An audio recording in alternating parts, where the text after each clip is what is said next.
এবার গাজায় ঢুকছে মিশরের ভারী সরঞ্জাম। যুদ্ধের প্রেক্ষাপটে দীর্ঘ 2 বছর ধরে ইসরায়েল জরুরি অবস্থা প্রত্যাহার করে নেয়ার পরপরই এই সিদ্ধান্ত নিয়েছে মিশর। ইসরায়েলের পক্ষ থেকে জানানো হয়েছে, বর্তমানে গাজার দক্ষিণাঞ্চলে কোনো তাৎক্ষণিক নিরাপত্তা ঝুঁকি নেই, আর এ কারণেই জরুরি অবস্থা সমাপ্ত ঘোষণা করা হয়েছে। টাইমস অফ ইসরায়েল জানিয়েছে, 2023 সালের 7 অক্টোবর ফিলিস্তিনি গোষ্ঠীর আকস্মিক হামলায় বহু ইসরায়েলি নিহত হন এবং 2 শতাধিক মানুষকে জিম্মি করা হয়। এরপর গাজায় ব্যাপক সামরিক অভিযান চালায় ইসরায়েল। এতে হাজার হাজার মানুষ হতাহত হয়েছেন। নীল মজাদার গোলমার্ক বক্স, কুরমুরে বাইতে ফুরফুরে লাইফ। মিশর জানিয়েছে, গাজা উপত্যকায় ধ্বংসস্তূপের নিচে আটকা পড়া মৃতদেহ উদ্ধারের জন্য তারা ভারী সরঞ্জাম পাঠাচ্ছে।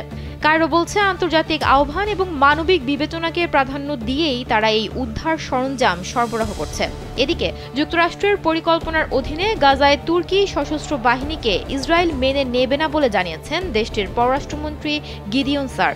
তিনি বলেন, আরব এবং অন্যান্য রাষ্ট্রগুলো আন্তর্জাতিক বাহিনীতে সৈন্য পাঠাতে প্রস্তুত কিনা তা এখনও স্পষ্ট নয়। যেসব দেশ সশস্ত্র বাহিনী পাঠাতে চায় বা পাঠাতে প্রস্তুত, তাদের অন্তত ইসরায়েলের প্রতি ন্যায্য আচরণ করা উচিত। গাজা যুদ্ধের সময় একসময়ের উষ্ণ তুর্কি ইসরায়েল সম্পর্ক মারাত্মকভাবে তিক্ত হয়ে ওঠে।